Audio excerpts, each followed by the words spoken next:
외양국화 스트레스 받으면 하는 행동. 외양국화 기질은 타인을 돕고 이끄는 데 뛰어난 능력을 가진 사람들로 사회적이고 감정적으로 민감하며 다른 사람들과의 관계를 중요시합니다. 이들은 자연스럽게 리더십을 발휘하고 타인의 감정을 잘 이해하며 대의를 위해 헌신하는 성향을 가지고 있습니다. 그러나 스트레스를 받을 때 이러한 특성들이 극단적으로 나타나거나 부정적으로 발현될 수 있습니다.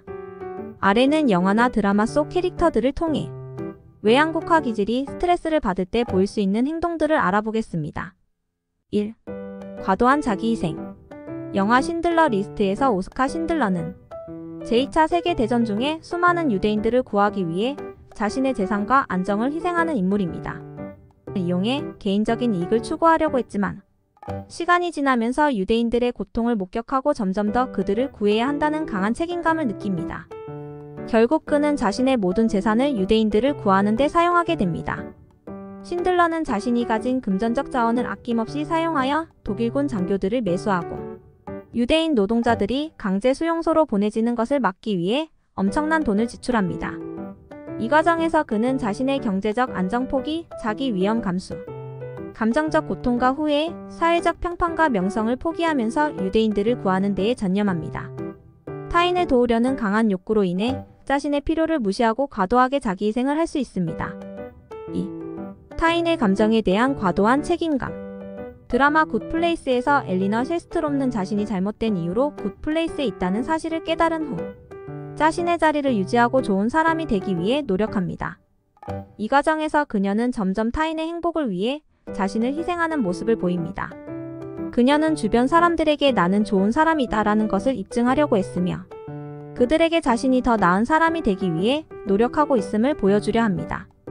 시즌이 진행될수록 엘리너는 자신보다 친구들의 행복을 우선시하게 됩니다.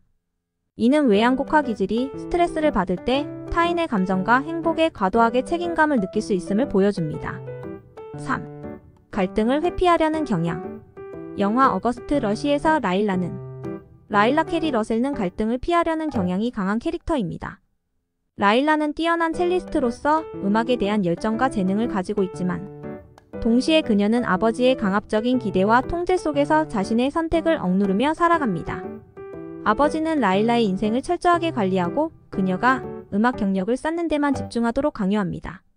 라일라는 자신의 삶을 주도적으로 살아가고 싶어 하지만 아버지와의 갈등을 피하려고 그 기대에 순응합니다. 라일라는 임신 중에 사고로 아이를 잃었다고 믿고 오랜 시간 아들과의 재회를 꿈꾸지만 동시에 그 상황을 직접 마주하는 것을 두려워합니다. 외양국화 기질은 스트레스를 받을 때 갈등을 피하려고 하며 타인의 기대에 맞추기 위해 자신의 감정을 억누를 수 있습니다. 4. 감정적 폭발. 영화 실버 라이닝 플레이북에서 패트릭의 어머니 돌로레스 제키 위버는 가족의 조화와 안정을 위해 헌신하지만 스트레스가 최고조에 달할 때 감정적으로 폭발하는 모습을 보입니다. 돌로레스는 남편과 아들 사이에서 갈등을 중재하는 역할을 자주 맡습니다. 패트릭의 정신적 문제와 남편의 예측 불가능한 행동들 속에서 그녀는 오랫동안 감정을 억누르며 가족을 조용히 유지하려고 했습니다. 그녀는 종종 감정을 억제하며 침착한 태도를 유지하지만 갈등이 커질 때 그녀의 감정이 한순간에 폭발하는 장면이 나타납니다. 이는 외양국화 기질이 평소에는 감정을 잘 조절하지만 스트레스가 극에 달하면 감정적으로 폭발할 수 있음을 보여줍니다. 이 예시들은 외양국화 기질의 사람들이 스트레스 상황에서 보일 수 있는 다양한 행동을 잘 나타냅니다. 외양국화 기질은 타인에 대한 배려와 책임감이 강하지만 스트레스가 쌓이면 과도한 자기희생, 감정적 폭발, 타인의 감정에 대한 지나친 책임감 등으로 이어질 수 있습니다. 이상은 외양국화 기질이 스트레스를 받으면 하는 행동 특성 사례를 살펴보았습니다. 감사합니다.